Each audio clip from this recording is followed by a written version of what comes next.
All right, I think we'll go ahead and get started. This is the Having the Best of Both Worlds for Your Meetings workshop, talking about integrating virtual meetings, whether it be Zoom or WebEx or whatever platform you use, with in-person meetings, for city boards and commissions and councils and everything like that. I am Jason Liggett. I'm the station manager at UPTV, Urbana Public Television, in Central Illinois, Urbana, Illinois, 3.5 hours south of here. Happy to be here, and I am joined, my immediate right is Jake Timm. Jake Timm leads Oshkosh Media as the operations coordinator, the Community Media Center for the City of Oshkosh. Jake oversees operations for the city's government access and public access cable TV channels and the city's low-power FM radio station. Jake holds a bachelor's degree from UW Oshkosh in radio, TV, film, and hails from Manawa, is that correct? Manawa, Wisconsin's Rodeo City. Jake is the president of the WCM Board of Directors. And next to him is Tom Faber, the man in the middle. Tom Faber is a solutions architect for Key Code Media, located in Chicago, Illinois, specializing in storage, asset management, and archive. Tom is a problem solver and is driven by his client's stewardship to find the best solutions. Armed with a screwdriver, a spool of cable, and his laptop, Tom travels nationwide installing and training clients on many of the solutions that Key Code Media specializes in. Dedicated to his craft, it is not unusual for Tom to be logged in, making a fix, or updating a system, while also enjoying his passion for the great outdoors. And then on the far side is Boyce Johnson. Boyce is the digital media supervisor for the city of Madison, leading the IT department's media team. The media team provides video production and post-production services, operates a cable television channel and streaming distribution channels, and provides audio-visual services.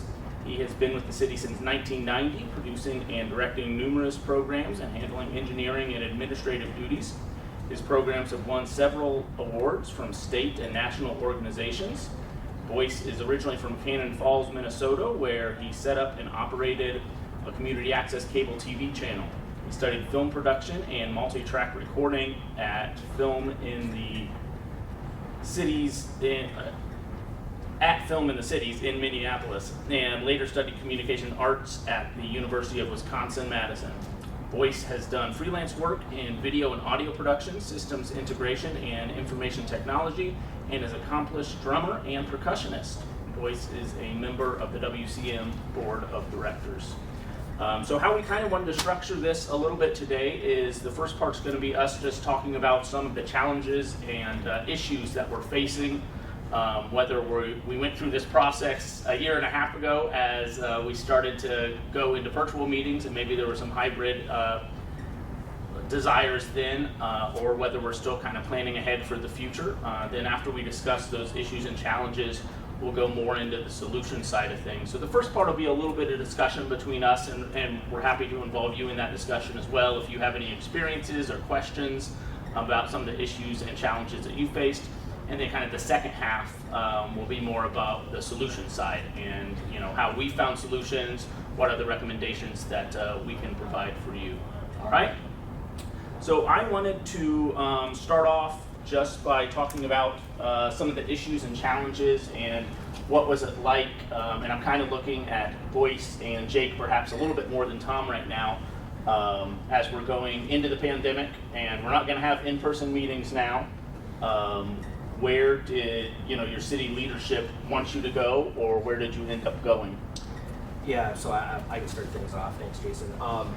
So like a lot of media centers, it kind of happened very quickly where our city manager came to us and said, what are our capabilities? What can we do as far as virtual meetings go? Can we still get those on the air? And it kind of baby stepped from social distancing in the room to social distancing with masks to a couple of council members were allowed to participate virtually. Well, if the council members are allowed to participate virtually, shouldn't we allow the public to participate virtually? And it kind of just every meeting, another layer kind of got added to that situation. So we went from pre-pandemic normal operations to what I described before with the social distance room, and then had to introduce, we use WebEx for our virtual meeting platform. We had to introduce that into first it was council meetings, and then it was all the boards and commissions that we cover, which is a little over a dozen or so. So with not a lot of money to address that with a professional solution, and not a lot of time to figure that out with 2 weeks between council meetings, we wound up kind of just going with a homegrown solution and figured out how to get the virtual meeting on the TVs in the room, but also to allow people to hear. And I think that was the biggest challenge we faced, was the audio. We could get video in the room. We delivered program video eventually to the WebEx call, so the folks who are watching on WebEx, what we're sending to them is what you would see on cable television or on any of our streaming platforms, with the graphics and the music and the this and the that. But the audio was always the challenge, because we didn't have an existing audio feed into a computer that was we had to come up with a solution on the fly for that. So we had a council member who was very disappointed with the experience early on, because the audio just was not what it was supposed to be. And I guess I'll just say anecdotally too, we had multiple people where if it was a single council member or one person from the public, their complaint would always be, well, I don't feel like I'm part of the meeting.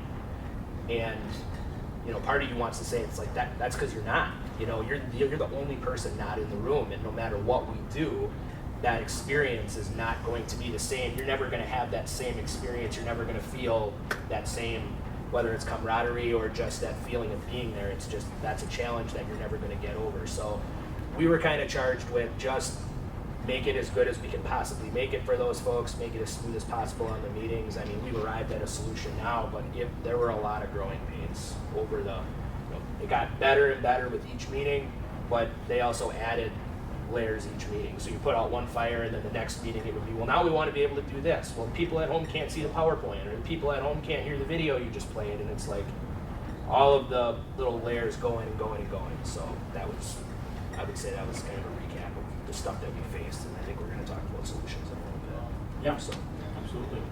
Boyce? So in our case, it was a Tuesday. We were in our regular weekly briefing, and the IT director burst through the doors and says, stop whatever you're doing right now. Number one item on your agenda is figuring out how to facilitate virtual meetings for every board, committee, and commission in the city.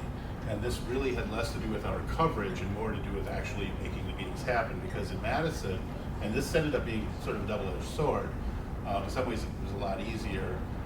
They had determined at that point that they were not going to meet in person at all. There was going to be one more common council meeting that was in person with a great deal of social distancing. They had in the biggest room the city had, everything spread out, and at that meeting is where they were going to pass the necessary resolutions to do entirely virtual meetings for the foreseeable future.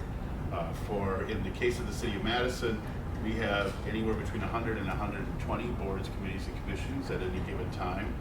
That moves around a little bit. So we basically were told, get on it and create a virtual solution. We didn't have to deal with hybrid. They immediately just said, no, it's one or the other. We're going to go straight virtual. So in our case, the only video conferencing that the city had been doing, and the media team had nothing to do with video conferencing up until this point. It was our network operations team that had been doing it, and they'd been using Polycom for years, which was old and telephony based, and even they were abandoning their own back end in favor of Microsoft Teams and other solutions, and then just saying, oh no, we'll use our hardware, keep using our hardware. But we had kind of moved to Skype for Business. Of course, Microsoft had already moved on, but that deployment was never complete. They never really finished the external piece, so that wasn't really ready to be turned into the platform that we were going to use for virtual meetings. And so basically, the IT director came to us and said, start from scratch. I mean, yes, that NetOps has been using these tools. If you think you can continue to use those tools, go ahead and do so, but you're not under any obligation to, so do whatever you want. So we reviewed I think 7 different platforms. I mean, we looked at, continuing to use Skype for Business. We looked to see if we could, stand up Teams very quickly. We looked at Cisco WebEx because we do use a lot of, we use Cisco telephony, and obviously we have a lot of Cisco switches and a lot of Cisco. We have a decent relationship with them, so we can potentially stand that up.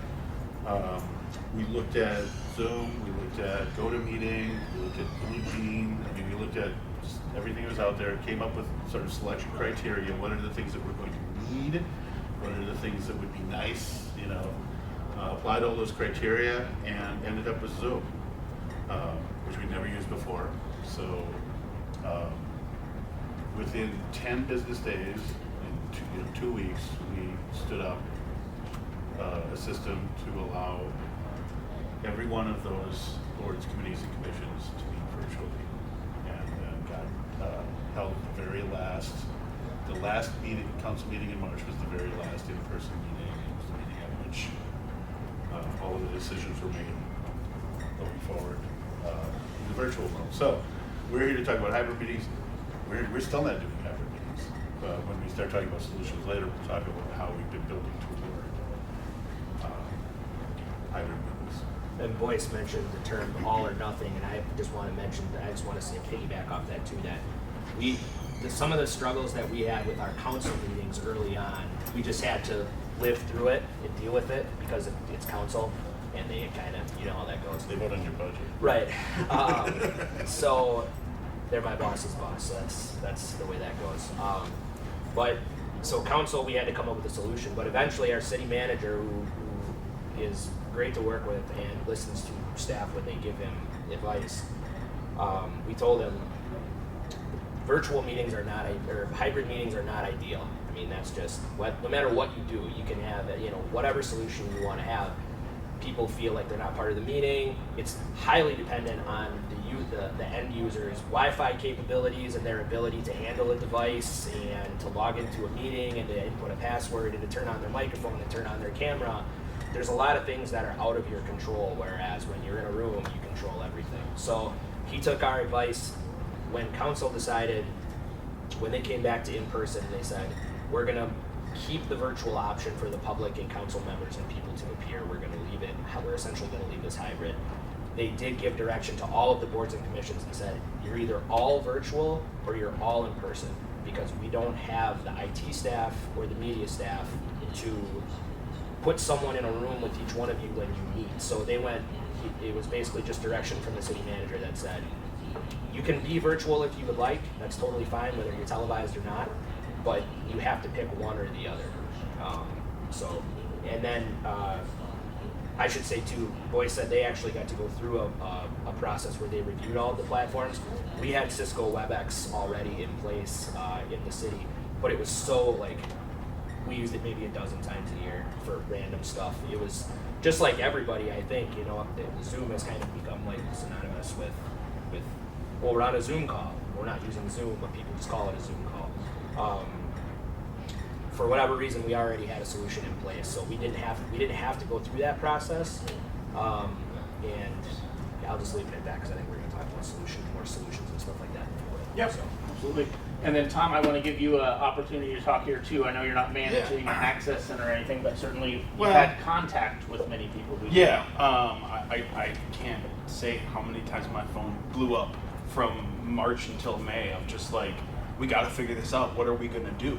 And most of the places we had switches already in place, obviously, for their video. So it was just, okay, we'll take a program out, plug it into a laptop. If somehow that's a virtual camera, we're good to go. And, as both said, audio, that's the hardest part. You're getting feedback in the room. You're trying to figure out how to, some council members can't hear it. How can I figure this out? And it's all of a sudden, some staff, they're not big audio files. It's just, you're trying to figure out hey, you need to be doing sub mixes and mix minuses and everything. And they're just, get that gloss-eyed over. And you're all right, let's just figure this out, and I think the first couple, they're I just took a microphone and bent it down into the camera, into the laptop, and that's just what they were. But it worked for the first couple meetings, but then it was, okay, let's start to iron all these details out. Once we have it, we know we're staying hybrid, or we know we're staying virtual for a while. We need to put something better in place so you feel like you are part of the meeting.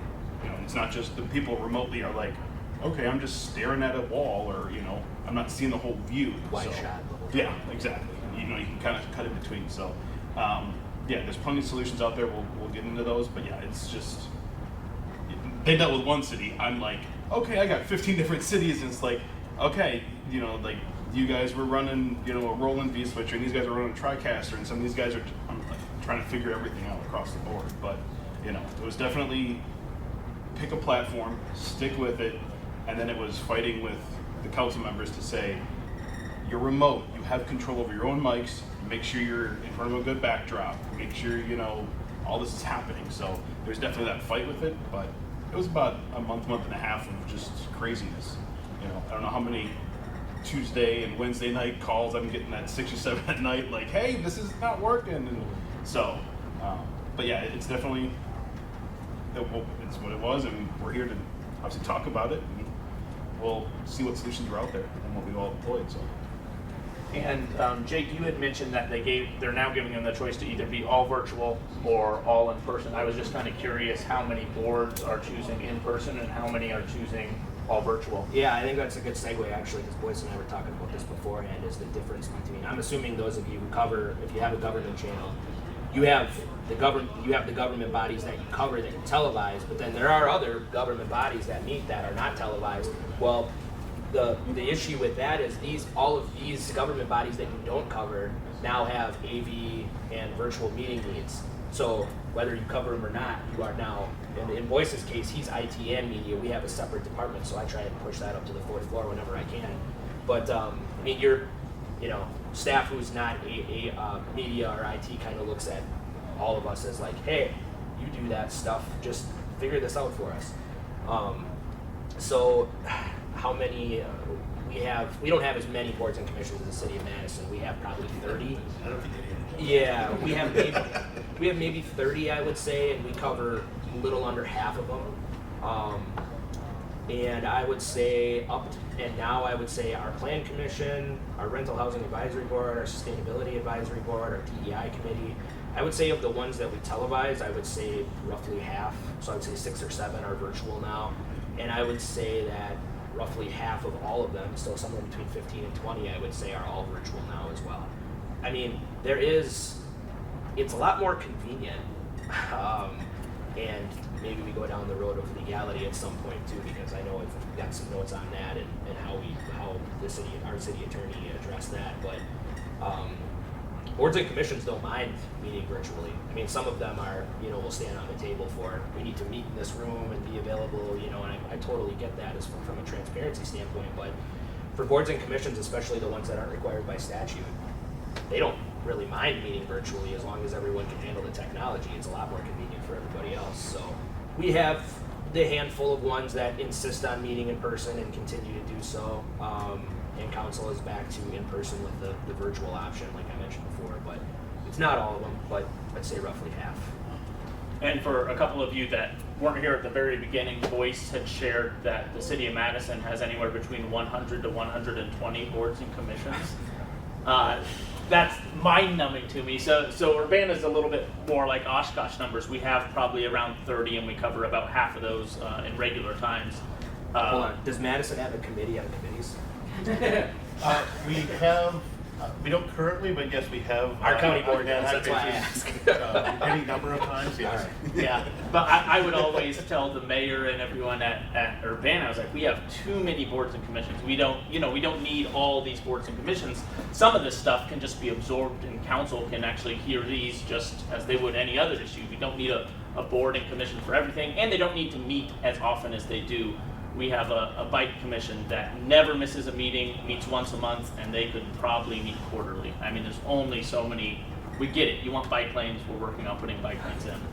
There's only so many issues that are out there for them, or we have a arts and culture commission, same type of thing, they meet monthly, but they could probably be drawn back to quarterly. Yeah, the Parks Subcommittee on Golf, that was my favorite. And they needed to be covered, and they needed it right away because their work was Absolutely. important. This is spring, we have things to do. Absolutely. So one of the maybe getting into some more of the legal side of things. So within the state of Illinois, our governor drew back the Open Meetings Act. So the Open Meetings Act is what requires the majority of a quorum, or the majority of the board, a quorum, to be in the room, present, and he drew that back. But one of the stipulations was that at least one member of the board and commission still has to be in the regular meeting space. So for all our boards and commissions, everyone's virtual. We're taking virtual public input, but one of the members of the boards and commissions still has to be in the council chambers. We set up a laptop just like they were at home there, and they're all by themselves in the council chambers. Nobody else is even there. We're in our, the AQ room off to the side, and I always thought that was such a strange requirement because we're not opening it up to the public. So it's not like public's coming in there, no one's coming in there, but that one person still has to be in the room, and that's just very inconvenient for everyone involved is how I kind of see that going. Well, I think that's a great segue to, this isn't all about technology. Policy was another huge challenge and a huge problem. So as soon as we started this, what ended up being a 10-day process to stand up the technology, we simultaneously and in parallel started, meetings with the city attorney, with the common council leadership, with the mayor's office, the clerk's office, and IT to hammer out the policy. And we had guidance from state DOJ here, and they had interpreted, I think the current laws allowed for telephony or for teleconferencing. So they interpreted that to include video conferencing. So they didn't have that requirement, but for a while there was a question about whether or not you'd have to have a physical place for registrants to come and give testimony or speak. And then it was at least the city attorney of Madison at some point that arrived at the opinion that was not necessary. Right. But yeah, that was a huge challenge too, and that had to be that, and that's still to this day. That body, the policy body, still meets along with the people who are dealing with the technology side of it. So did they form a committee? Well, no, this is a staff work group. It's a task force. This is being recorded, so on Monday the committee will form. Yeah, I mean, Boyce is right. I know our city attorney relied on the Attorney General, the DOJ. I printed off the press releases from March of 2020 from the DOJ. We got one on the 1 on the 15th, one on the 16th, and one on the 20th, and none of them were very helpful. They were like, you should probably do this, and we strongly encourage you to do that, which I guess from a local government standpoint is nicer than unfunded mandates or or just direction that's like you must do this. But when conducting a video conference or internet-based meeting, the governmental body should strongly consider providing the public with an alternative telephone dial-in option for observing such a meeting, so that lack of internet access is not a barrier to observing a meeting. And so we interpreted that, then what if you go with all the what ifs? So what if someone doesn't have a telephone? What if they have a rotary phone? What if they're hard of hearing? So what our attorney eventually just encouraged us to do was to not rule by exception, to do the absolute best. The term that gets thrown around a lot, and I don't know if this is a Wisconsin state statute term or if it's just a local term, but reasonable accommodation was the term that I heard a lot, which was make it as accessible as you possibly can to everyone and use that as the base. And as you get requests for accommodation, do your best to provide that. We never got a request from someone that said, I have no telephone, I have no internet, and I really want to be in the room to watch the meeting because I just have no other means to do so. But you have to discuss that, and have a plan in place for if you do get that request, but that never came. We had plenty of people who said, I don't know how to get into the meeting, or does ignorance qualify as a reasonable accommodation? I'm not a lawyer, so I can't tell you the answer to that. But the biggest challenge we faced, and the thing that made my stomach turn, was just making sure that it was going everywhere it needed to go, so that no one could ever say, you didn't put the meeting on TV, and now I'm filing an open records request and opening that whole can of worms. Luckily, we never hit that snag, but growing pains again on the legal side too of just what is it that we can and can't do. Our school district, our school board, we cover their meetings. They closed their meetings to the public and removed public comment, and that only their meetings were on YouTube, their own YouTube channel, and they basically just closed off their meetings. And they did that for a couple of months, and I remember telling our city manager that it was happening, and he was like, I don't want anything to do with that. Like, Did anything happen in repercussions? Because you're supposed to have a spot for public input. right. Yeah. Yes, it's a requirement, and I don't know. It kind of came and went, and then eventually they figured out their deal. I mean, I think they accepted written, email comment and then read it or something like that. But Yeah. there was no spot for. I don't think they were allowing the public to enter the WebEx call or the Zoom call.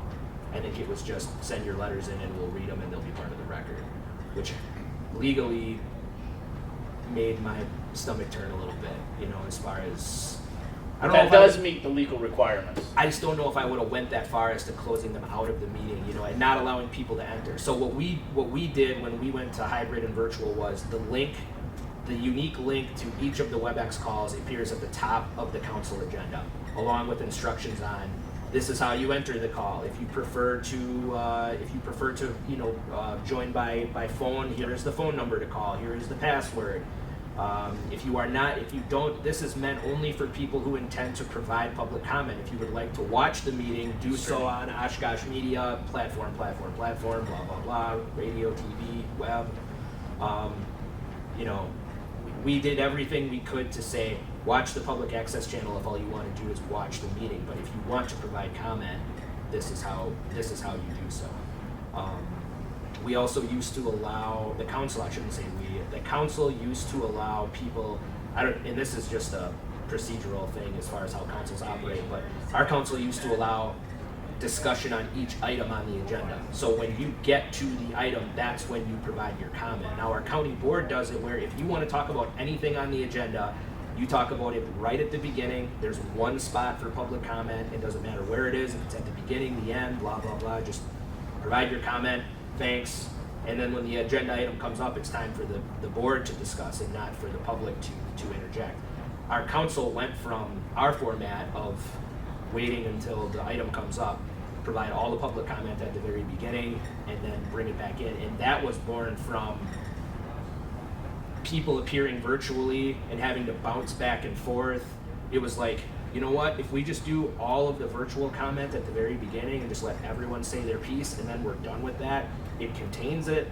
People aren't popping into the meeting and going, hey, I didn't get to speak, or I wanted to talk about this, or oh, I signed up for 2 items. It's like, just here's your shot, say your piece, you've provided your comment, thank you, council will discuss that issue later, and then they move on. So that was one way to simplify the ping pong back and forth for the virtual attendees and trying to figure out, are you with Mr. Johnson? Are you with us? Hello? Are you there? Instead of doing that for every agenda item, we sucked it up into the beginning of the meeting and just said, we're going to do in-person comment first, then we're going to do virtual comment, and then we're going to move on with the meeting. And it should surprise no one that the Madison Common Council does both. They have an early comment period for people who are just making general comments, or for people who are speaking to specific items, but for whatever reason need to get out of there early. Sure. And then you're also allowed to speak to any item as the item is happening, unless you've already spoken to it. Okay, so that was going to be my question: is do people ever double dip? Nope. All right. But that's probably going to change if we go into, when we go into a hybrid mode, because then you have to start considering how do people queue up, how do you want to do this? So they're in the process of sort of debating right now, even for when they go back to in-person, whether or not there's a hybrid, or even if they continue as virtual, if they want to change the way they do that. The other thing, and we'll probably talk a little about this later, is we went to a completely online registration system, because prior to that, everyone would just fill out a little card before the meeting. So that becomes really interesting, because you have some people registering to speak, 4 days before the council meeting, but they decided to not have a cutoff point on the registration, so people can register up until the point that a vote has been taken on the item. So in the middle of the meeting, we'll have new registrants coming in. So we're constantly refreshing the report that's coming out of the database that the web application is dumping these registrations into to catch people who are registering on the fly as the meeting is happening. And that's crazy. Yeah. I mean, that's insane.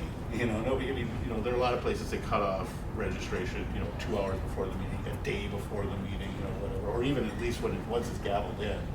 But, no, yeah, we're still, as long as they're discussing it, you can register. Right, and we've gone to all online speaker registration now as well, and there's a link to that speaker registration website on the top of the agenda by where you can click to join. So if you want to speak, there's an online form on the city website. There's a button right on the home page. You click I want to speak, form pops up, name, address, and issue you want to speak on. Because it was a mess for the clerk.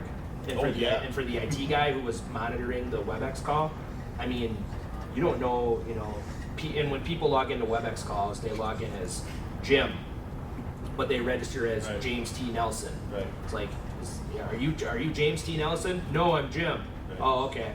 And then you pass me. I didn't get to speak. Well, what's your name? James T. Nelson. Okay. Well, can you go now? Yeah. So I mean, that's a mess for the clerk. Yeah, well, and it's at least a dirty data too. Yeah. I mean, if you're trying to, all of this stuff is going into a database, and so we try to put on we put helper language on everything. Say, please use your actual name, due to open records requirements. We could explain the data integrity thing, but that's not. They're not going to get that part of it. But first name, last name, real names. Not the organization that you represent. Not Husky Lover 315 or whatever. I mean, because people are used to it. This is it's a comment.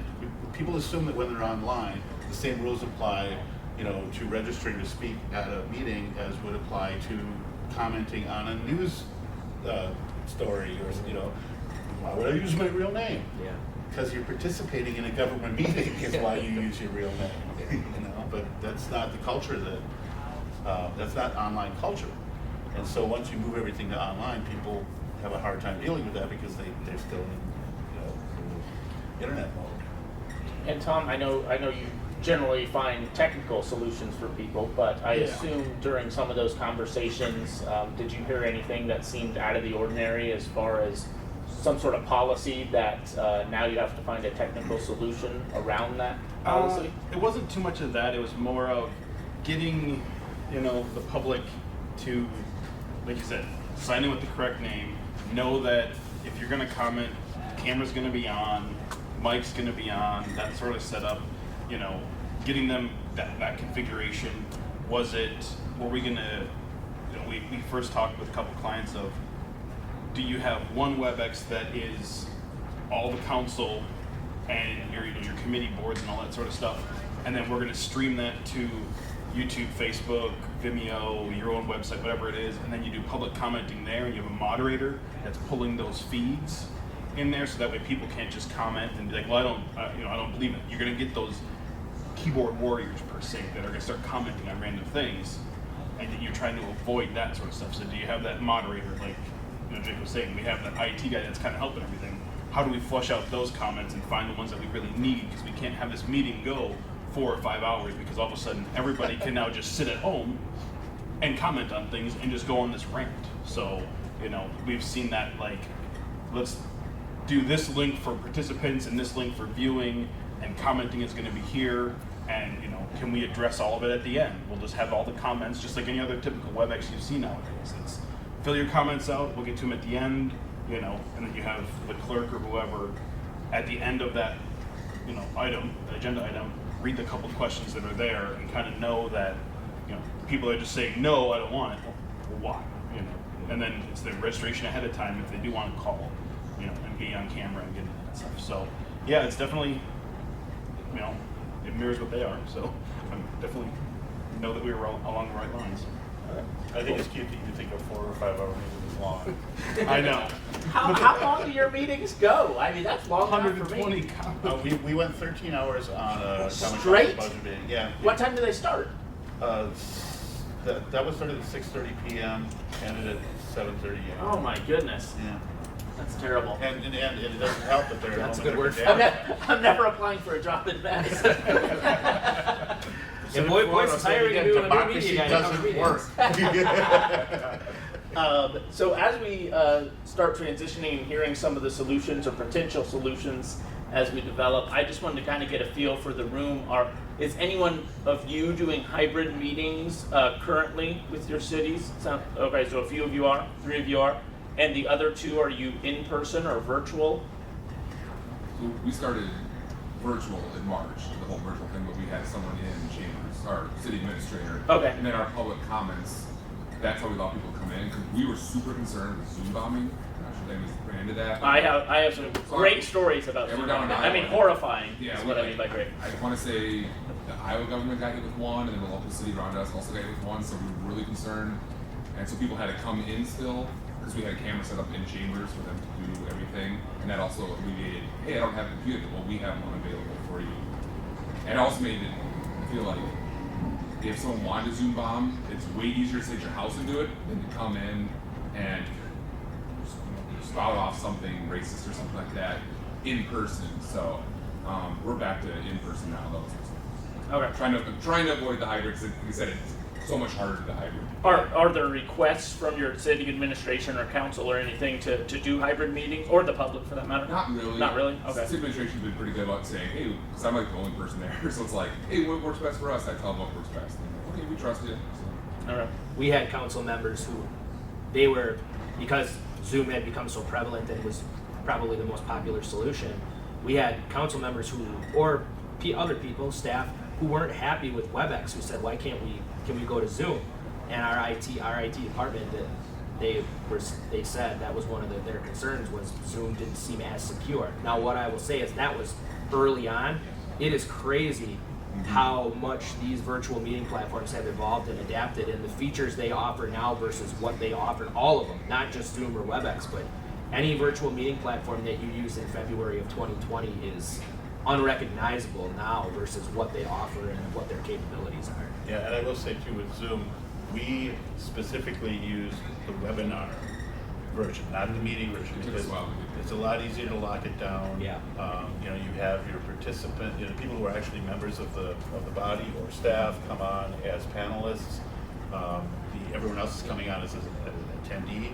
We don't let them use video, because the second we did that, we had disparaging messages directed at the police, on people's backgrounds, and that's of course turned into a fight. But whatever, we could control access, much better control access to the meeting and prevent Zoom bombing. So we'll use the meeting version of Zoom for staff meetings and for some of the. I guess we'll get to this at some point. We have what we call type 2 meetings, which are not facilitated. It's more of a self-service model. They'll typically, we'll let them use either, but a lot of those bodies will use the meeting version, but they don't care as much because those aren't meetings that we're running on the cable channel or streaming or things like that. So, they just kind of police them themselves. And yes, they've definitely improved greatly. All of the platforms have improved greatly as this has gone along. And then what is your meeting situation? I'm just a interested party. Oh, okay. I'm not working and I'm not on government. It is interesting. I'm in Kenosha, and it is interesting that our school board has had a big issue about in-person versus virtual. And a group came into their meeting and changed their compensation package and said, rather than getting, I don't know what they got, from now on you get $100 per in-person meeting and a virtual meeting doesn't matter.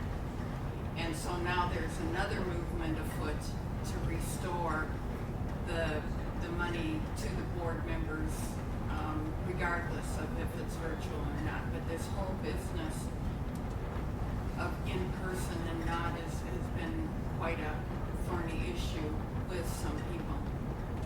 Yeah, absolutely. And I think that's my experience from talking to other people. It's kind of been the situation in every community, is that some people say, oh, do it in person. Some people say do both. Some people say do virtual. What we've experienced in Urbana, at first everyone was very angry with us that we were going to virtual, right? And then we came out of virtual in July to in-person, and then everyone was very angry with us that we were going away from virtual and that they're in-person. Yep. And now we're back to the state it has, well, they always gave us the option, but now we're with the Delta variant that came up a couple months ago, 2 months ago, then we went back. So we were only back in person for 2 months, then we were back on virtual.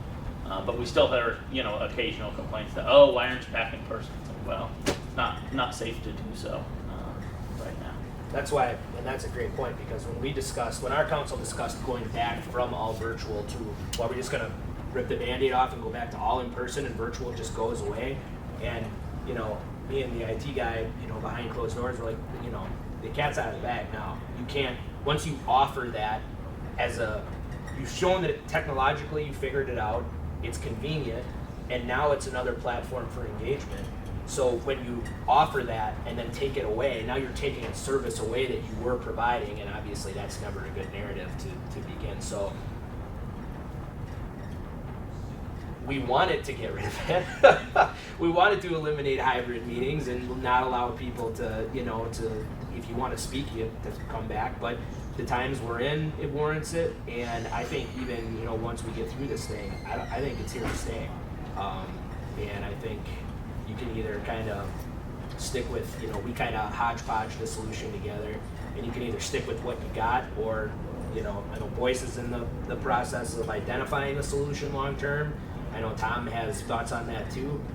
We'll probably have to invest at some point in a long-term solution, but right now we're just kind of making it work. So. Okay.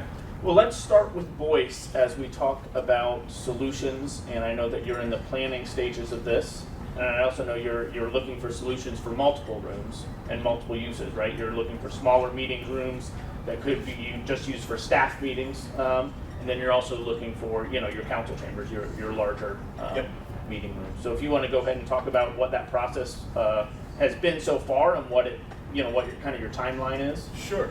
So, again, because we have so many boards, committees, and commissions, it was obvious right away that, we're only going to be able to do some of them as, meetings that we cover on the cable channel and that we stream and we do all of those kinds of things. For the rest of them, we're just figuring out how to allow them to meet. So what we did is we just broke it into type 1 and type 2 meetings, and with the understanding that these categories would apply to in-person, virtual, or hybrid meetings. So in the old school back in the day, we'll never probably go there again, everything's in-person world, the type 1 would be the meetings that we cover. Would be meetings that, they have to be held. In our case, we require that they be held in a room where we have our PTZ cameras installed. We have Dante networked audio installed so that we can access that room from our control room. And then type 2 meetings in person, that's all the rest. As long as they can reserve a room and put out the public notice in enough time, they can meet wherever and whenever they want. We don't care. The IT department has no involvement. When we went to virtual, we basically said, okay, in this case, type 1 are the meetings that we actually not only cover, but we also facilitate. So we have, we started out with 2 people on each of those meetings who, helped out with the registration information that was coming in, who helped, make sure all the alders were connected. I mean, we have some elected officials who really struggled with this. We provided training, one-on-one training for alders, but still, we had to do a lot of handheld holding and figure out what's the best way for all these folks to connect. We also were a 20-member common council,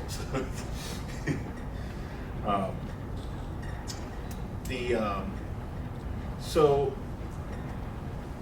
one of the things since we've been doing all the virtual meetings, and then type 2 on virtual basically had to be a self-service model.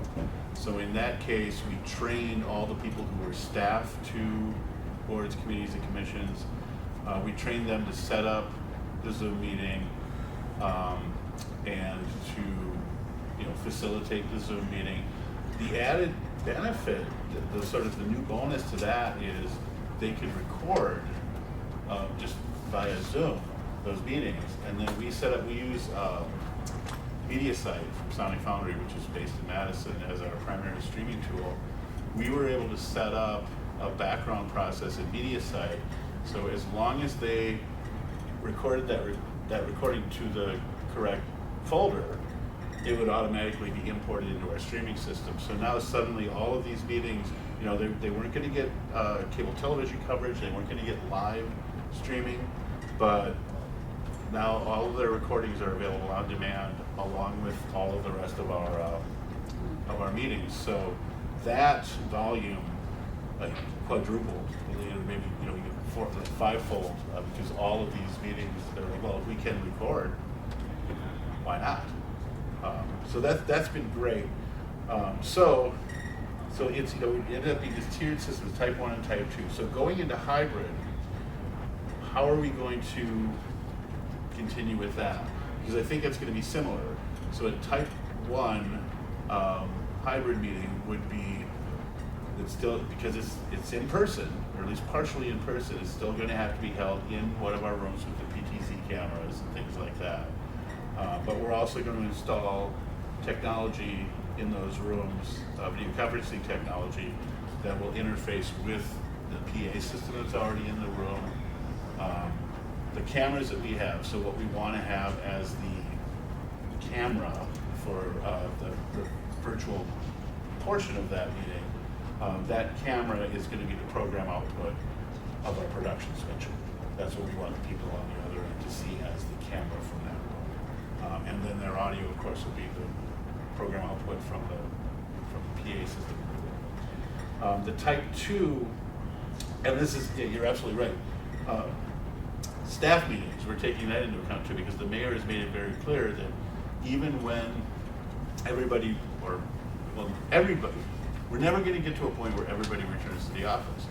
We're going to have a lot of employees who continue to work from home, particularly in IT. I mean, there's no reason for a database administrator to take up an office space in our building.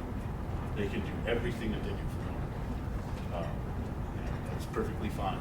And we're finding that in some other departments too. So what we'll do, so for staff meetings, the mayor has made it very clear that even when people are back in person in the office, when you have staff meetings, you have to be able to accommodate people accessing those meetings via video conferencing. So it's not just going to be the big meeting rooms. It's going to be little conference rooms, things like that too. So what we're looking at there is, again, more of a self-service model where people are going to come into a room. I guess, and we can go into more detail later, but what we're looking at for the type 1s is mostly going to be Crestron, Flex, the MX integrator series. So again, it's integrated with everything that's in the room. We already have touch panels in those rooms that control all the room controls and things like that. It's just going to be adding video conferencing controls to the very same touch panel console.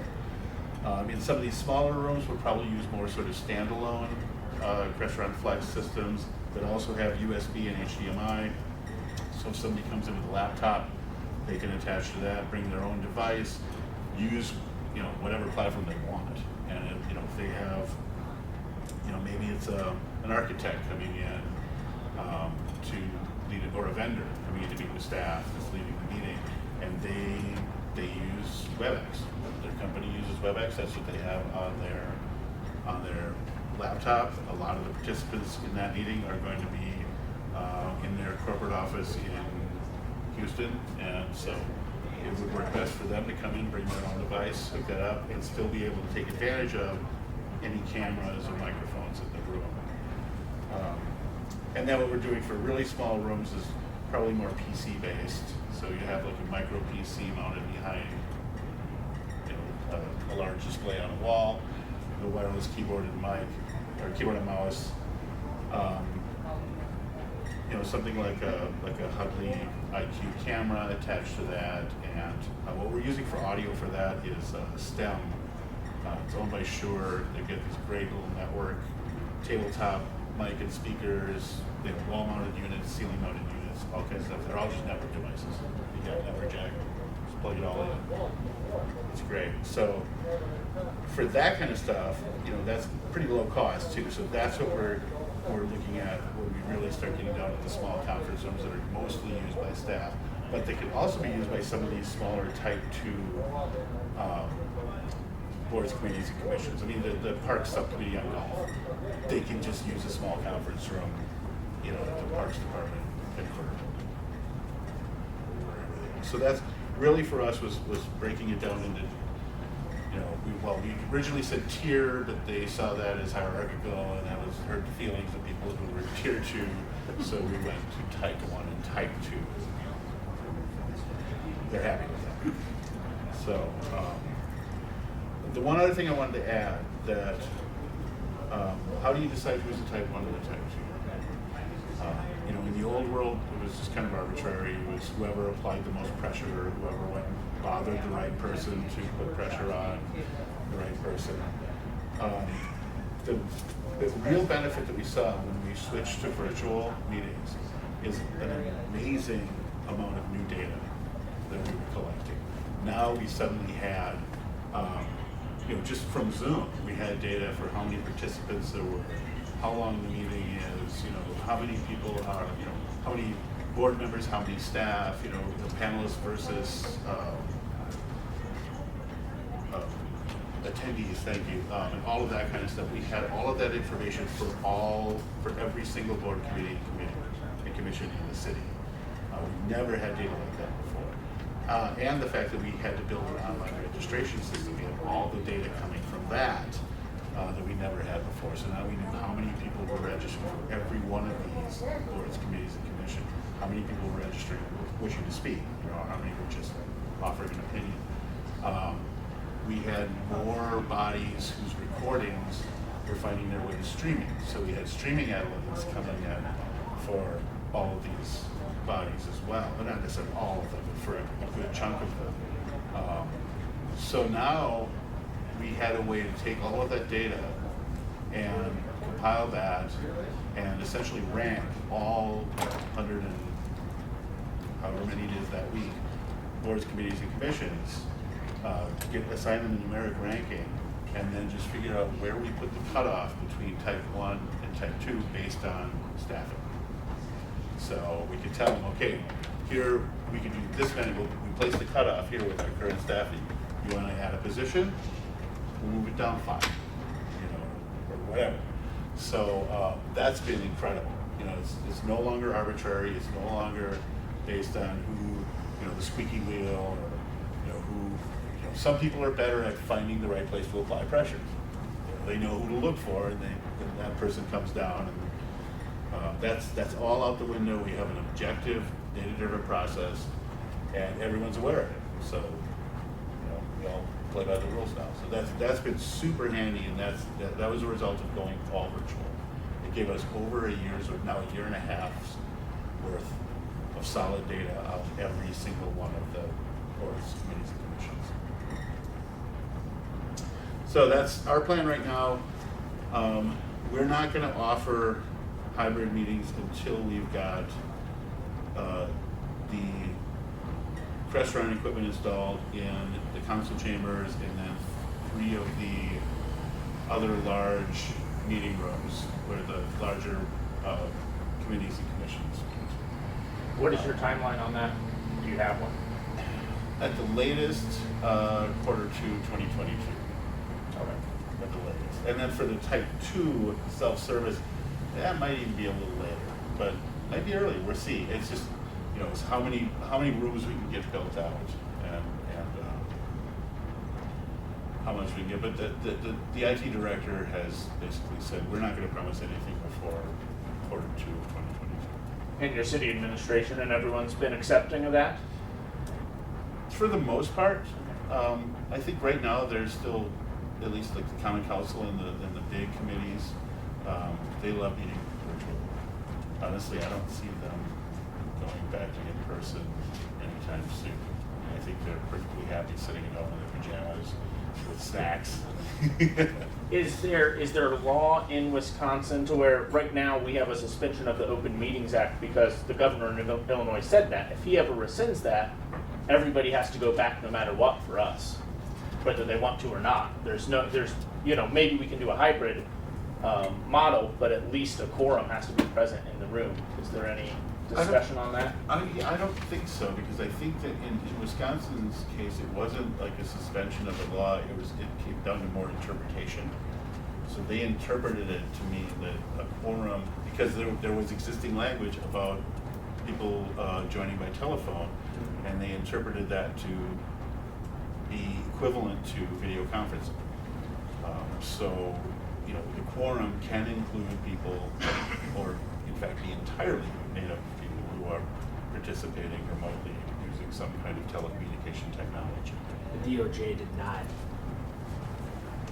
eat it. Specify. Yeah, they didn't. Yep. They basically said, here's the guidance, but we are leaving it to the local governments to decide how you're going to interpret that, and kind of left it case by case. They didn't say, state of emergency, this is okay during this is not okay during this. It was kind of up to, so we had the League of Wisconsin Municipalities and all the lawyers got together and kind of talked through this, because obviously it's pertinent to anybody who puts their meetings, whether you have a pay channel or not.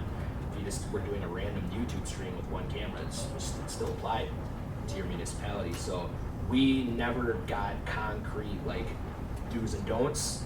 It was general guidance from the DOJ, follow these rules, make it accessible, and however you make that happen is your call. So that was kind of what happened at the state level. Yeah, it was based more on interpretation than extension. All right, Jake, what has been your experience with solutions? Either I know you mentioned that you kind of had to scramble around right away because they wanted a solution. Then maybe share the specifications of that solution, and then what you might do going forward. Yeah, so our council is only 7 people, and our solution was much different than what Boyce is describing, because our council took longer to go fully virtual and has since come back to a hybrid solution in the council chambers. So as Boyce describes, he's got some time yet because council is virtual and intends to stay that way for a while, so he doesn't have the demand on the room right now, so he's got some time to research and put a solution in place. With the way ours went, it was, 2 of the council members want to appear virtually, the rest of us are going to show up, so we need you to figure out how to make that work right now. So we have a TriCaster Mini that's our production switcher in our council chambers, and we had existing audio and video feeds from a computer station in the room that was a laptop that was just used for PowerPoints and random stuff. We basically commandeered that computer, replaced it with a desktop so that it had more robust physical input-output options and more USB ports, and it was more updated and more advanced. And now we deliver program audio and video into that and assign that feed as the feed that folks on the WebEx call see. So you're getting audio from the PA and video from the production switcher that is essentially the switched feed that folks see on cable TV. And then from that PC, we deliver HDMI over Cat6 back to the TriCaster in the production. Actually, it goes into a Kramer switch so that we can pop back and forth between computers. But eventually, HDMI input into the TriCaster, and the audio. There used to be a DVD player in the rack at that station. We've since gotten rid of that, so we stole the RCA audio connection, basically, that was already in place, that was running into the audio system in the room, and that has since become the WebEx audio feed in there. So the IT guy comes in before each meeting, we turn the meeting on, that PC is a participant in the meeting, it's not the host. The IT guy sits next to me on his Surface, he administers the meeting, he polices everybody who checks in, and we just confirm that we've got good audio and video, and that is what I would consider a temporary solution, although the end result is the same as what we would desire for it to be, whether we had a bridge in place like a patio or any other kind of unit that would provide that same service. The only thing that it looks less than professional is that in order to deliver that program feed to that computer, I had to install an HDMI splitter on one of our monitors next to that station, one of the room monitors. So we're taking one HDMI feed and feeding that into the computer, and that looks kind of like Mickey Mouse. But otherwise, I mean, for the end user, the result that we wanted to achieve is what we've achieved. So as far as staffing for the meetings, you mentioned the hybrid. There's an IT person that is kind of running the WebEx, and then you, who's doing all the regular stuff you would normally do. Right. I assume during in-person meetings, there's just one person running everything? Right, so if it's a board and commission and there's no WebEx involved, it would just be the media person that's there. No, IT staff doesn't attend board commission or other in-person, non-hybrid, non-virtual meetings. But when we introduced this, we put all of the staff liaisons who advise boards and commissions. We put them through training with WebEx. We taught them how to record, because when we were doing all virtual, we have the enterprise license with WebEx, and so that allows you to live stream directly out of that WebEx meeting using RTMP. So we provided the RTMP address for our Hypercaster, our Teleview Hypercaster, and boards and commissions were streaming their meetings directly back to us, and we were putting them on the air that way. So even when we were all virtual, we were still able to get everybody on the air live who was televised. And in order to do that and not have to have an IT person in every single one of those meetings, we had a couple of training sessions with the staff liaisons for televised meetings, provided them a handout, one-page handout. This is where you input the RTMP address for live streaming back to your Hypercaster. Please record the meetings for redundancy's sake. And then we were able to record directly on our Hypercaster as well for playback. So we got a pretty good process down from the beginning, but it took a month or two of bumps in the road and growing pains before everything kind of settled out. We were like, okay, from the technology standpoint in the room, we're okay, and from for the folks who are still meeting virtually, if they're televised, they all kind of understand what it is we're trying to do. Really, all you were doing was going into the settings in WebEx, pasting in the RTMP address and the key, hitting stream. We confirm on our end, yep, we see you guys, you're looking good, and then they just have their meeting. So a couple extra steps for the staff liaison, but if you give them what they need, it worked out pretty well. So. And then Boyce staffing for your meetings, has it changed because of virtual? Will it change when you start doing hybrid? Yep, so in person for us was one permanent employee who was the director of the meeting, and then typically 1 to 3 hourlies, depending upon, so for Common Council, we had much more advanced lower third graphics. We'd actually put the agenda items. We wouldn't do that for, typically for lesser boards and committees, commissions. They would just maybe get, I don't know, it was the director's discretion, whatever they Name had and time. date is what we usually had on there. Yeah, that's the minimum, and if the director if there was a small agenda and only had 8 items, they just go ahead and make that. But for our Common Council meetings, the numbers, our Common Council meetings have on average about 160 items on the agenda. Thankfully, most of them end up on the consent agenda, but so one permanent staff person and then 1 to 3 hourlies on an in-person. Virtual, off the bat, was 3 permanent staff people, and it's killing us. I mean, we had to abandon a lot of other things in order to accommodate virtual meetings. So the type 1 virtual meetings, again, the type 2s are self-service, so we don't even touch those. We trained a few hundred staff people to manage those, and the media team just is not involved at all. But for the type 1s, it's 3. If there's just one meeting, we would have a host, a co-host, and then a title that we haven't used in years, master control operator. We actually would have a person in the shop sitting at a TriCaster, capturing the Zoom meeting, setting that up so that it had the view that we wanted, and pinning the stuff, the way you wanted it, pulling that into the production switcher, adding graphics, and then pushing that out to all of our distribution models, so channels. So that in the virtual, it started out, if there was just one meeting, it's 3. But what we discovered is that we could find some efficiencies. So if there were like 2 overlapping meetings or even back to back, the same person could MCO both of them. It wasn't a big deal. We have 2 control rooms right next to each other. They'd set one up in one room, set the other one up in the other room, and just kind of pop back and forth between them. And also the co-host, we discovered, could work multiple meetings. Because that's just kind of a helper that would come in, you know, just check in with the host, see if they needed to, you know, there's usually a lot more work to do at the beginning to get the registered lists in and things like that. And then they pop over to the other meeting and see how that was going. So what we're saying there is 2 to 3 permanent staff per meeting. And we haven't figured out a way to work hourlies into that yet. At some point, we're gonna start training. We just did a new hire. We haven't been doing that because we haven't had any shifts to give to people, so we lost a bunch of our hourlies. We did do a hiring because, you know, bureaucracies move slowly, so when we started this hiring process was before the Delta variant. We assumed things were opening up. Oops. But so what we're going to try to do is train some of those people to maybe be able to take over the co-host role, so we can get it down to 2 essentially permanent staff per meeting. Hybrid, we're anticipating there, you know, we won't have the master control operator. We'll go back to a director who will then, you know, who also takes care of the distribution piece.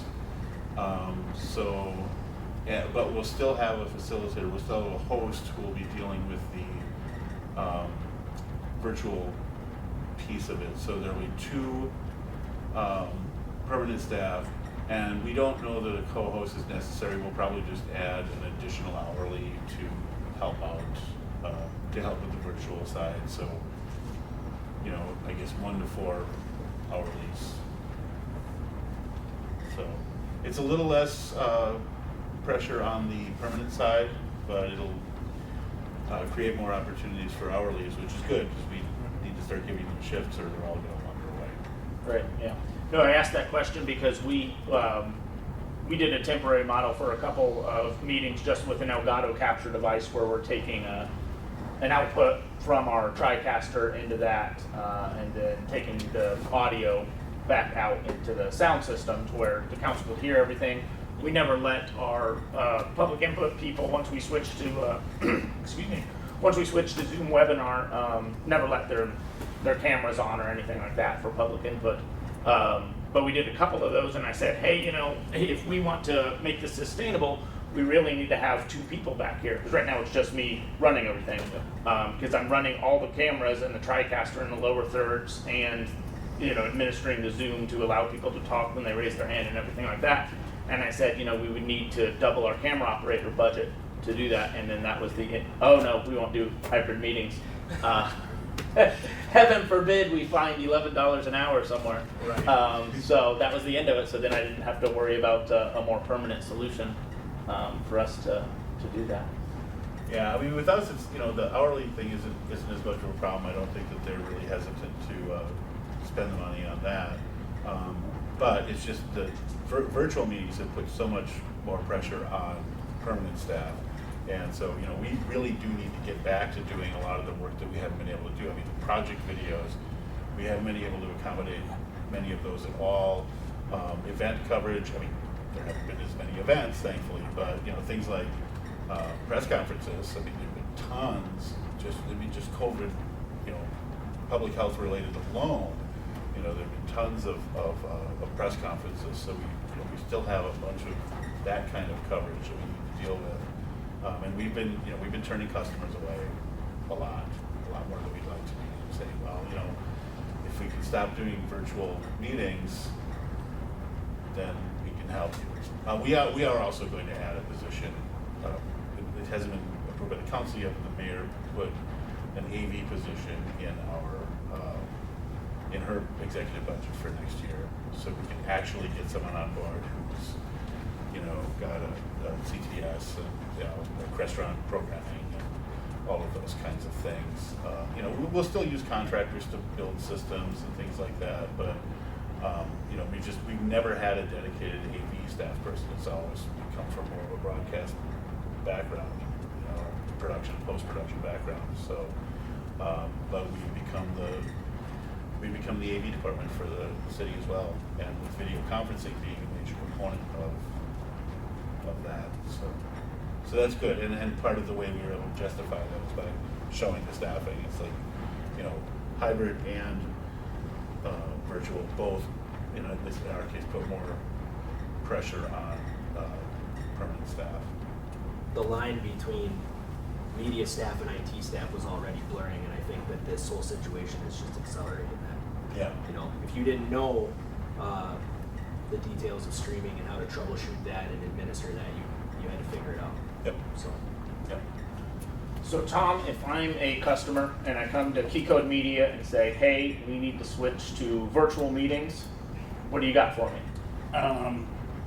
As all three of you already talked about, TriCaster. It's built in. It's an appliance that's designed for video switching, streaming, distribution. Everything is there. Are there other options out there? Yeah. There is live stream. There is vMix. There's Vimeo. Live stream studio. There's all these other ones that are there. Do they work? Yeah, we can definitely make it work. But a lot of people want just to have that one all-inclusive, here's my streaming box, I'm good to go. I think what definitely helped is Newtek's NDI technology. So IT staff doesn't like us because all of a sudden we're like, hey, guess what? We're gonna push 45 video streams all over your network, and they'll love NVX. Yeah, exactly. And then all of a sudden it's, oh yeah, and by the way, we're putting Dante audio in. We need a whole different subnet for this. We need to get this going. And they just look at you like, when did you become an IT guy? And like they said, it's now blurred. The old days of I can edit and I can use a camera. It's no, I can edit and can do camera. I can do basic networking. I know these setups. So I would say we would increase our TriCaster business. Usually we can just show off like, hey, this is what it can do, and we can do everything from in-person meetings to, now with TriCaster's new secondary option of their live desktop and live streaming integration with Zoom and Teams and all that stuff. It's great, provided you leave your camera. You get guys that will randomly turn their camera off, and it scrambles up every input, and all of a sudden, one person that was supposed to be this is not, and you have to redo everything. So that is a little bit of a headache with it. But other than that, it's just, it works in person or not. If you don't have the newer TriCasters that have that live desktop, which is I think the TC1, TC2, you're doing more of what Jake is doing, where there's a secondary laptop and you're taking an HDMI output, sending it there. It works. I had a client have 9 laptops that all went HDMI out, and they all fed into a switcher, or a router at that point in time, because they just didn't want to have to deal with, in the beginning, Zoom would just randomly mess around with people's positions on the screen. So they went through and pinned every person on the full screen and sent that out. And then it was one big meeting. They all got the same program feed, but we had 9 extra participants were just those laptops, that worked great. And then all of a sudden they're like, we're getting a little bit more, and then they went out and bought a different TriCaster or whatnot. But it's simple, it's easy. It has PTZ integration for your remote stuff. It has audio mix minus, so you're not getting that feedback. There's usually a tally that's on it, so they're not going to see themselves at that point in time. It gives them a different fallback camera. So that's usually what we end up seeing. Like I said, we've dealt with vMix, we've dealt with Vimeo. They all work. Some have their limitations. Vimeo live stream is limited to 5 remote only. So if you're in a hybrid, smaller city, it's a lot cheaper to do vMix, Vimeo live stream, but you're limited to only 5 remote. That's the only downside. So, I want to say it's like $1,000 a year. So it's simple and easy.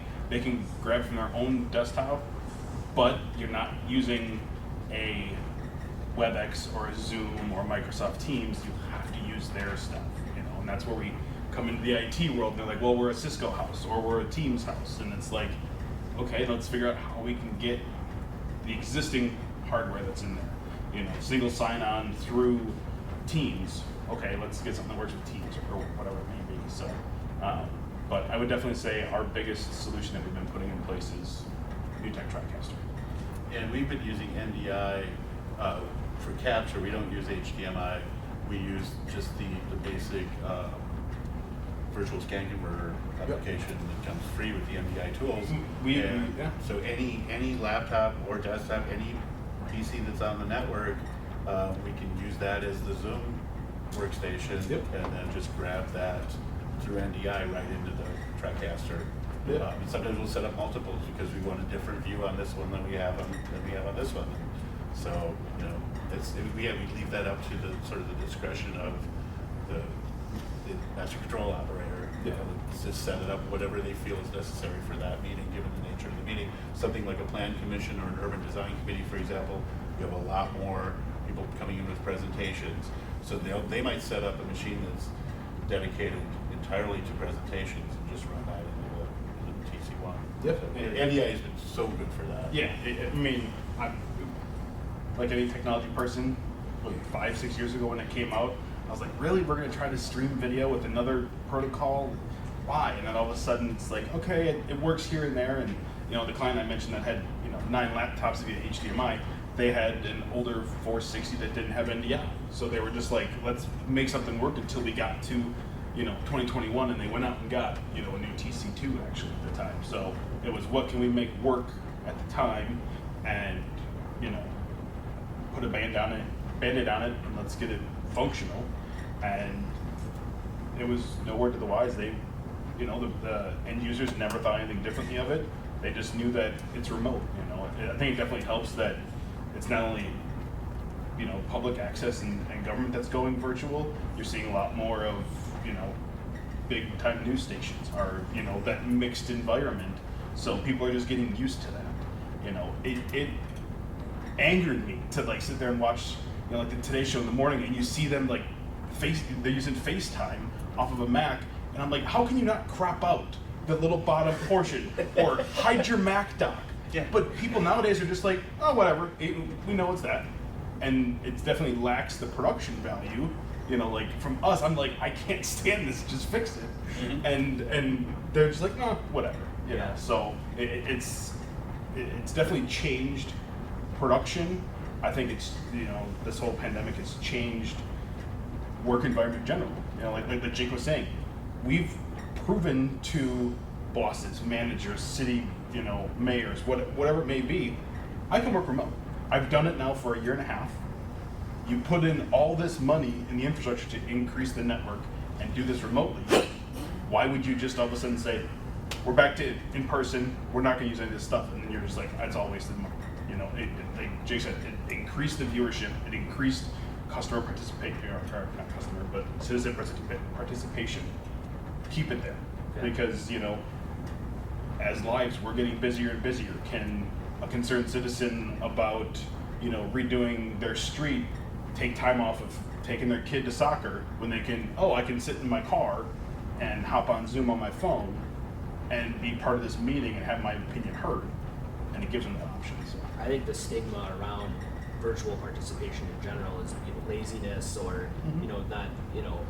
I think, like you mentioned with the term production value. I mean, I think YouTube changed that. I think that the wide acceptance and use of virtual meeting platforms and the work from home culture that is emerging out of that, I think it's all changing. But there are still people who prefer the in-person, face-to-face, and without good reason, really, are hoping that everybody kind of just goes back to that. But that was my point too about the offering of virtual platforms in the government meeting space.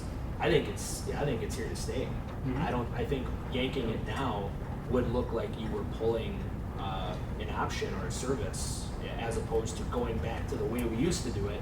I think this is the way we do it now. I think that is the way we used to do it. I think the way we're doing it now is here to stay. Yeah. Well, I mean, it's definitely. I think it's going to be. We're going to see more and more remote citizen interjection or whatnot. But you're going to have that random one-off. Council member can't attend the meeting for whatever it may be or whatever. But we have what's in place to make it work. And it looks like Mike, you had a question? Yeah, I'd be really interesting perspectives on two things.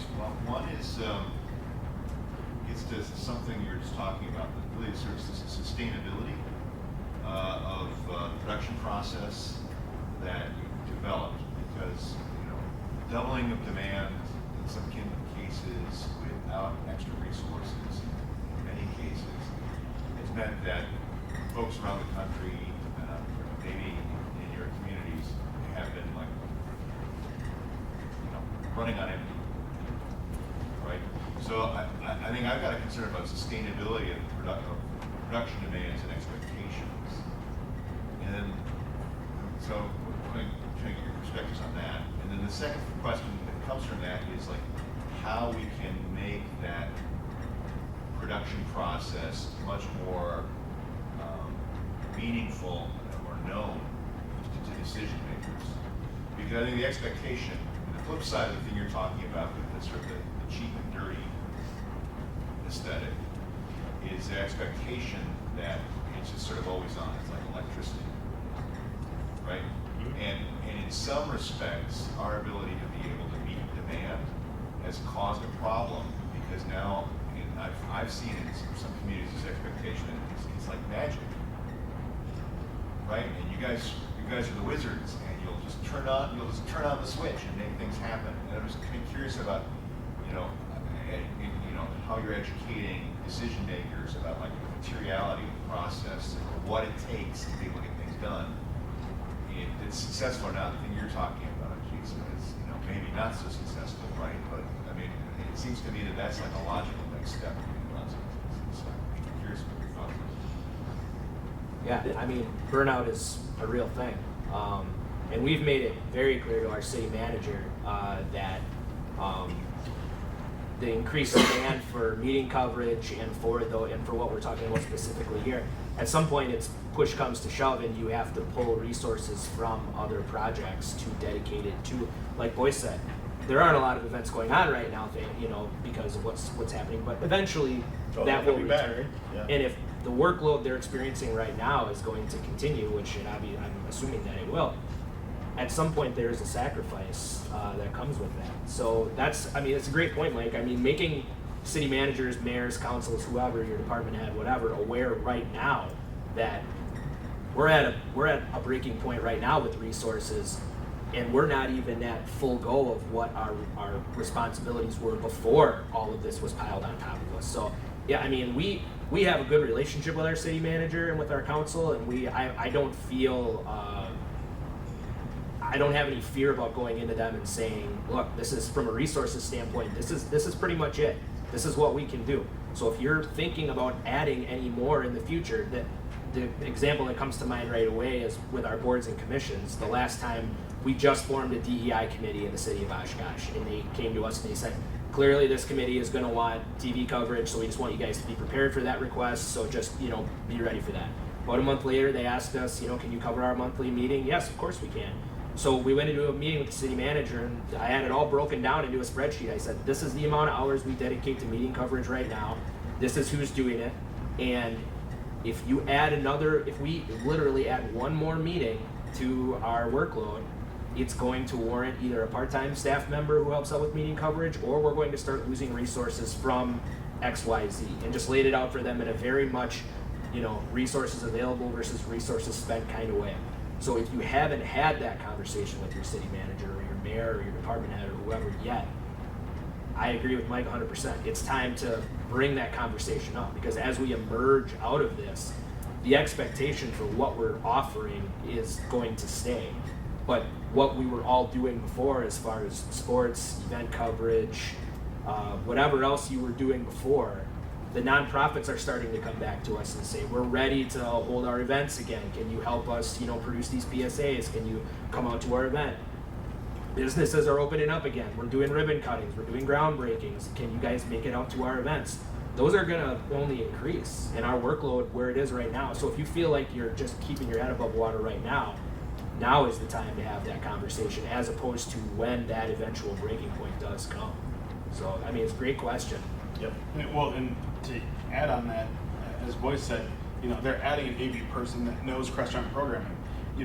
On staff, you don't have people that know these sort of things. Usually, it's I have my shooter, I have my editor, I have my producer, I have my director, Well, now they all need to start to learn these other aspects, and it's, you know, that's where you're going to get that burnout a lot of, is, you know, you're asking a veteran employee that's been there shooting for 20 years to all of a sudden, hey, I need you're going to need to direct this secondary meeting, here's a switcher, and they just look at it and they're wondering why, and you're just going to get that turnout, you know, burnout real quick, or, you know, turnover. They're just going to say, hey, I can't do it, you know, I'm built to be a shooter, I'm built to be an editor, you know, I can run a computer, but I can't sit here and try to do that, you know. I learned early on during my college days, I thought I wanted to direct. I got in the director's chair one time and I was like, nope, don't like it. Put me in front of a camera, put me in front of a computer, give me the engineering spot, that sort of stuff.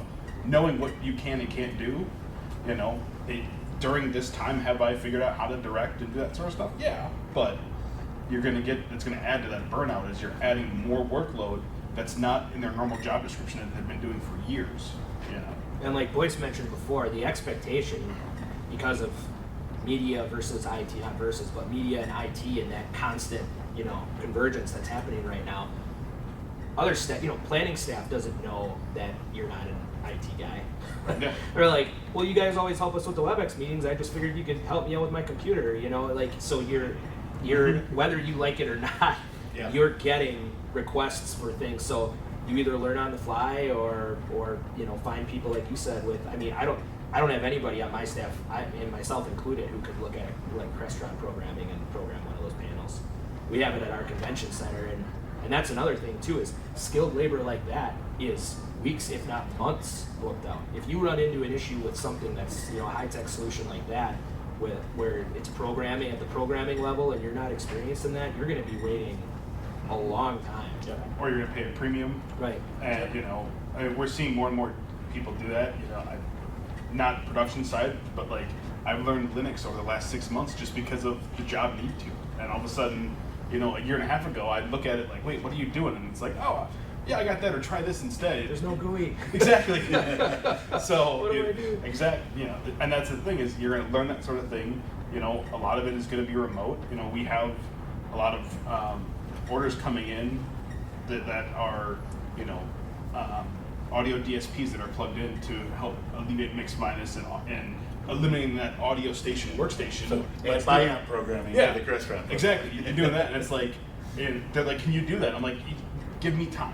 I looked at my calendar. I have 5 days from now until the end of December that's open to do things, that I'm not on the road doing whatever. So it's like, you know, that coupled with, hey, I need to do something, you know, add cameras or add whatever. We're now 2 or 3 months out with supply chain issues. You know, you want to Panasonic camera? Nope. You're going to wait 2-3 months. So add that on top of, okay, it randomly shows up 2 months down the road, and then I have to find time in my schedule to get it. You're going to run into these problems, which is talk to them sooner than later.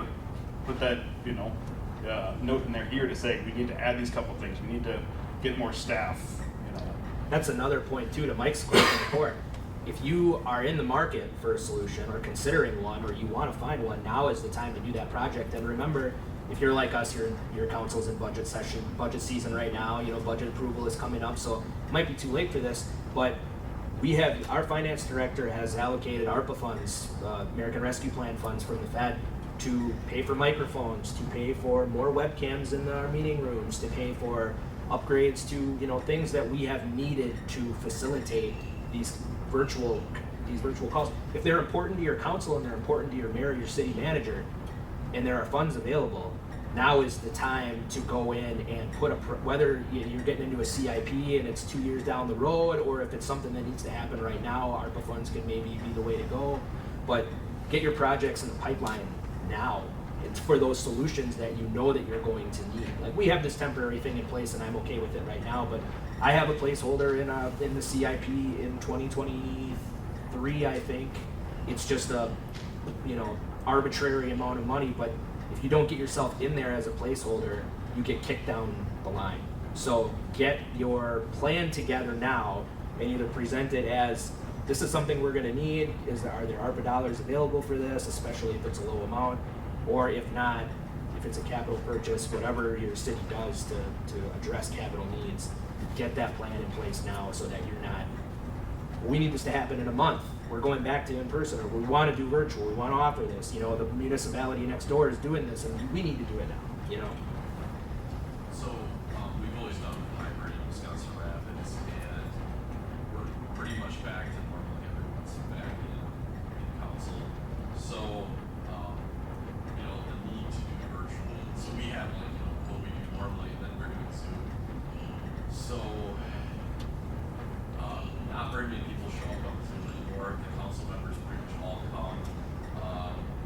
Unless it's a common council meeting, that's really the only time anyone shows up. But we're doing all Zoom on every meeting, like every single committee meeting. And we're paying the IT department to come to those meetings where no one is showing up virtually. So that kind of begs the question to be like, why are we doing meeting by request? And that's something they discussed, but we haven't done moving forward. So it just doesn't, to me, it doesn't make sense to have virtual meetings for smaller committees where there's no one showing up. It just kind of seems like we start the Zoom meeting, it sits there, and we end the Zoom meeting, it's in. So, like, what are your thoughts on that? Well, that's on the policy side. Get your policymakers to realize that they're wasting resources and get them to write that into a resolution or some codify it somehow to say that we're only gonna, you know, if it's not being used, we're going back to in person. Yeah. And from a matter of policy, make them make that request of the IT manager, whoever it is who assigns staff to those meetings, say, you don't ask, you know, just like if you wanted a projector in a room that doesn't have one in it. Think of it from a resources standpoint.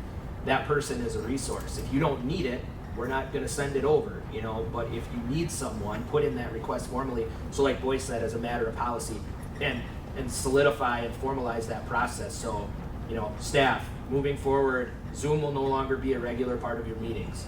But if you require a Zoom meeting, contact the IT manager. By this date. Right. Or this far ahead of Zoom. He or she will work with you and will assign someone to your meeting. Kind of, you know, formalize that process so that staff knows what to expect. And then, you know, at some point say, as of, you know, whether it's 12/31 to make it a clean break with the calendar year or whatever date, you know, make people understand that this, well, because it's a waste of resources, like you said. We have that situation happen at council meetings sometimes. I've got our IT manager who's salaried, so I mean, that is what it is. But I mean, he's the head of our IT department sitting next to me to facilitate a WebEx call on a 45-minute council meeting, and he's been here since 8 o'clock, and this goes right back to what Mike was talking about with burnout.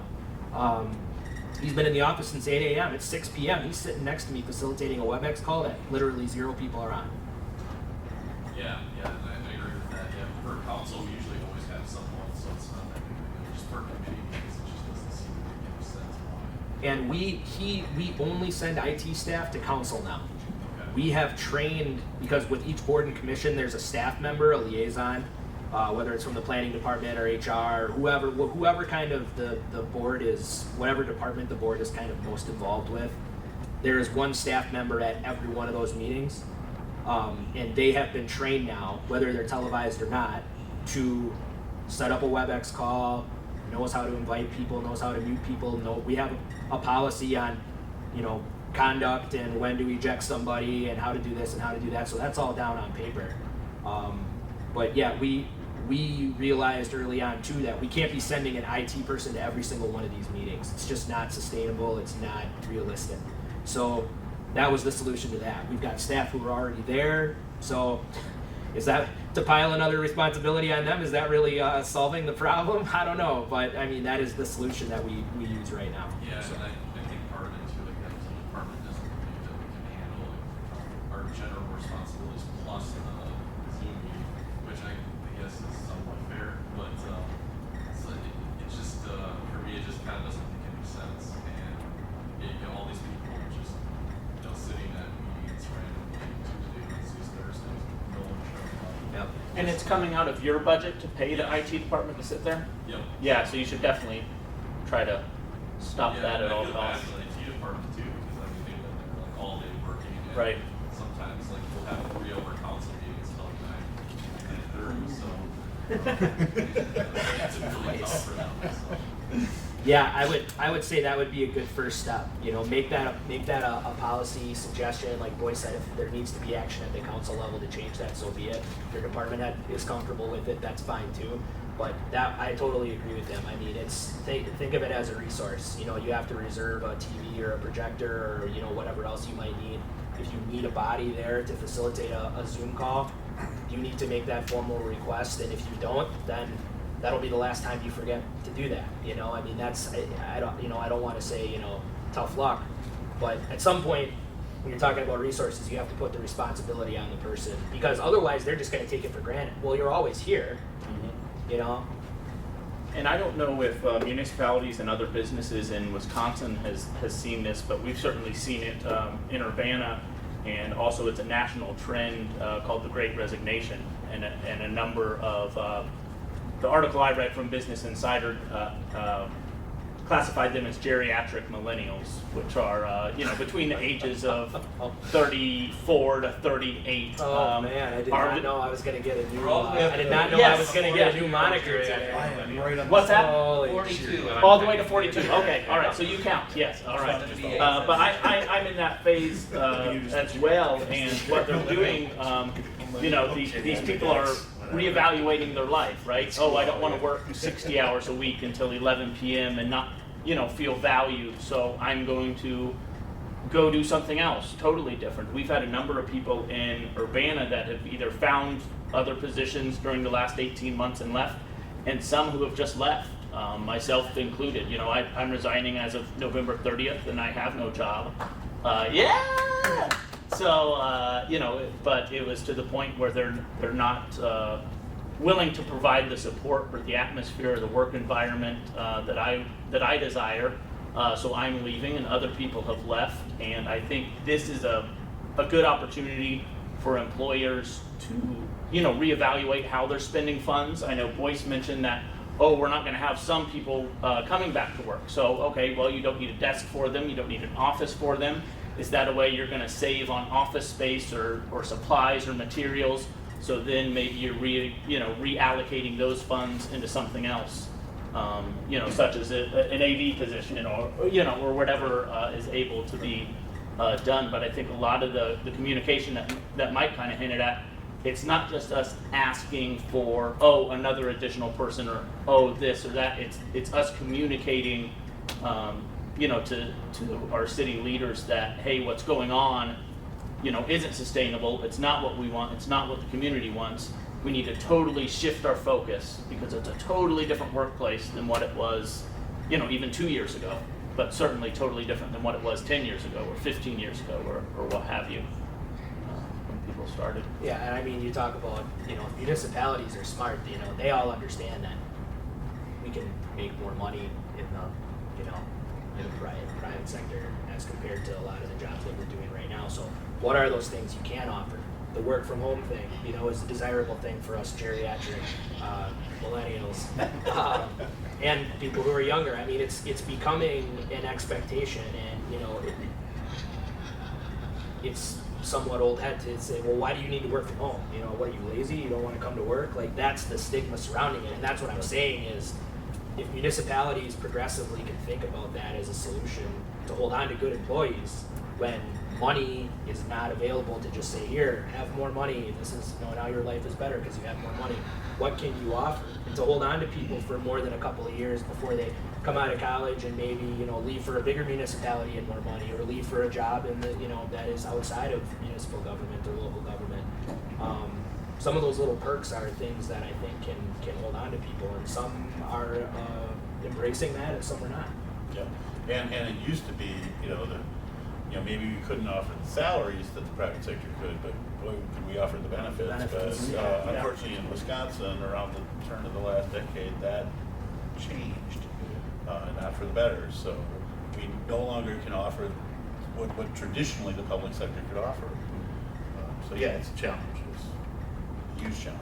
Well, one thing I think added to that was, I mentioned earlier, you're going to get that shooter, that editor, that now needs to start doing other jobs. Well, it's also, during the first part of the pandemic, it was budget cuts. So it was, those people would leave, and then we still have this job to do.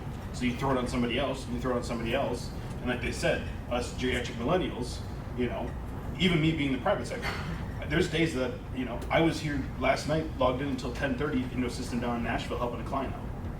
As just part of my job, I'll get it done. I'll figure it out, and hopefully that the higher ups will see that the dedication you're putting in, can work out. But you're getting more and more of that workload. It's the work from home. Why? Well, because I now have a life. This last pandemic has now showed me that, hey, I need to go take my kid to school, or I want to go chaperone a field trip real quick. I want half a day off. I'm going to work from home. I'm seeing more and more clients email 10, 11 o'clock at night, 6 in the morning, because parents are helping their kids, get up, do a couple hours of work, be with their kids, work during the lunch break, come home. They're, with their kids right after school, doing whatever until 5 or 6 at night, and then they're working again. That's those kind of benefits of like, I'm not lazy because I work from home. I just need to be more productive at home. Because if I'm working 10 or 12 hours, or a 13-hour committee meeting, you're like, when am I going to have time to do my own thing? And that's where, that resignation is happening.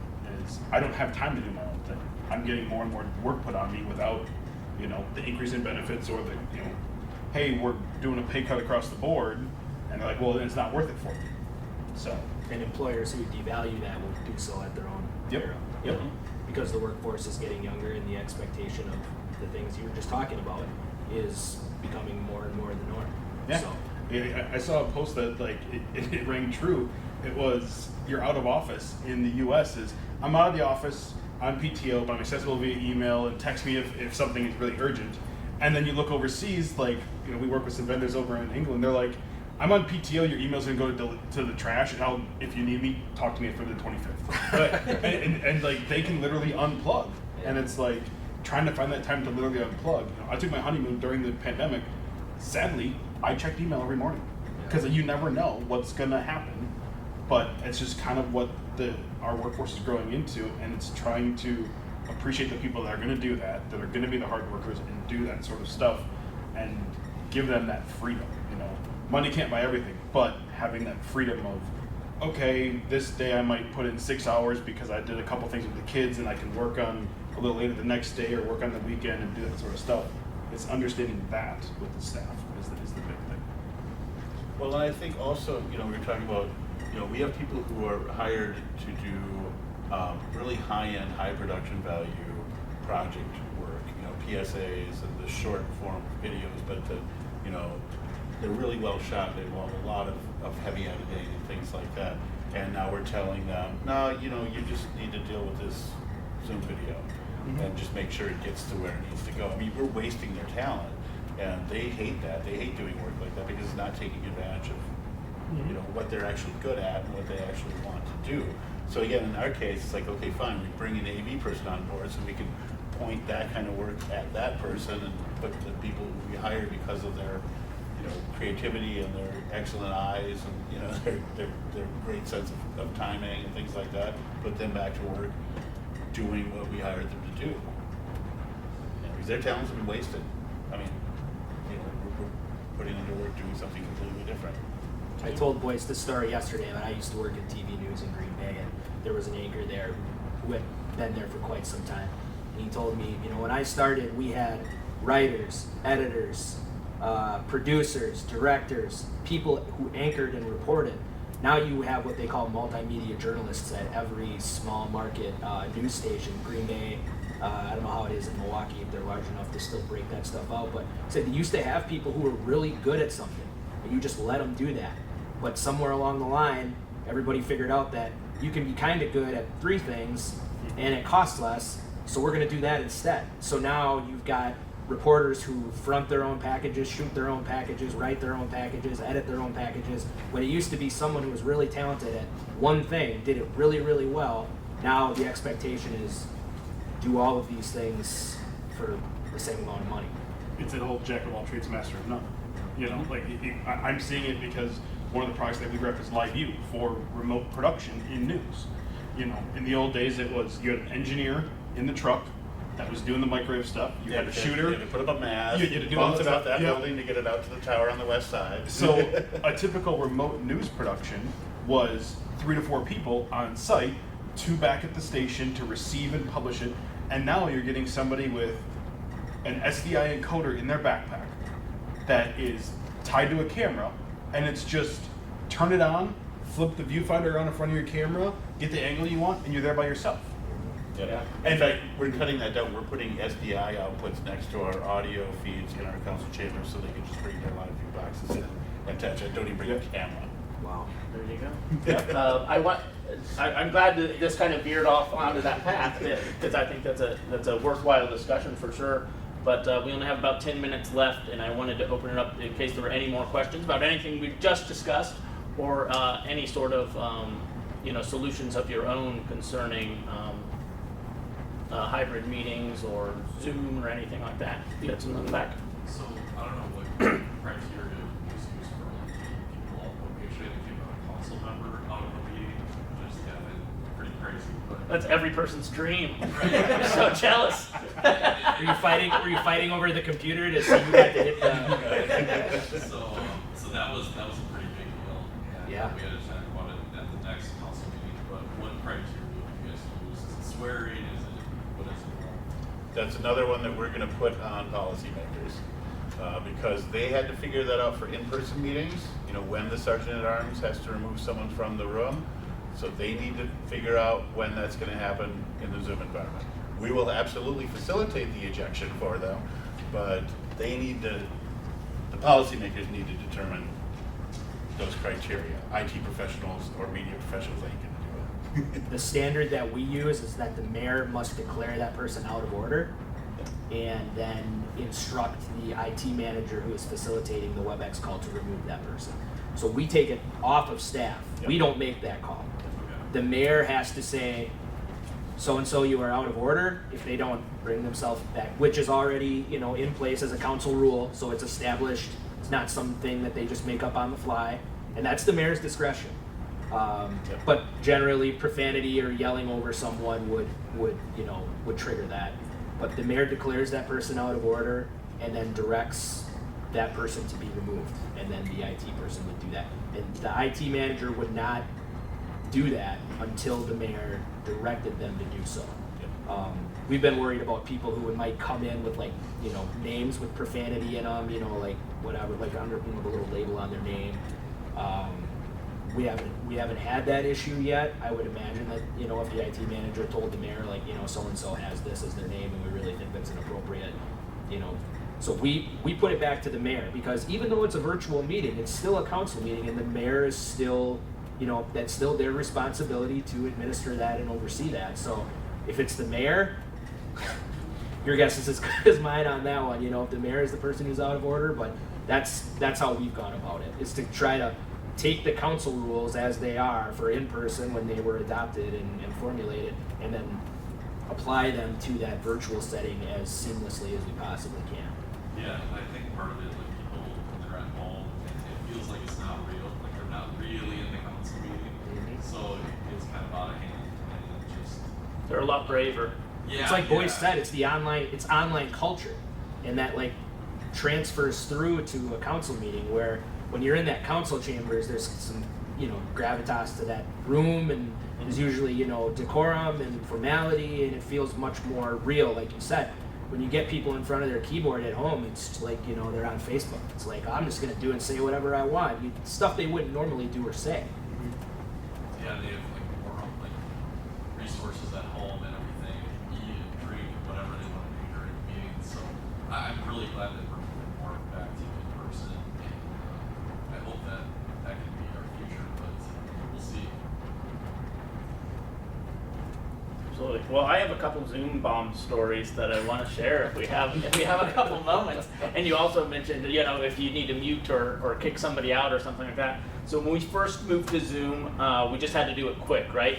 So I had a conversation with the mayor and the city clerk, and we said, hey, for this next meeting, we're moving to Zoom. We only had Zoom meeting. We didn't have Zoom webinar. So I said, well, let's not take any public input and publish that. They can just email in their input if they need to, just to get us past this week. We all agreed, and then, but you can tell the city clerk wasn't a fan of that. Then the agenda went out that was on Friday. The agenda went out on Saturday for the Monday meeting, and it had the Zoom link on there for people to join for public input. And I was like, oh my gosh, what is this? Because the mayor, it wasn't just me telling him not to, the mayor told him not to. He published it anyway because he thought it needed to be in there.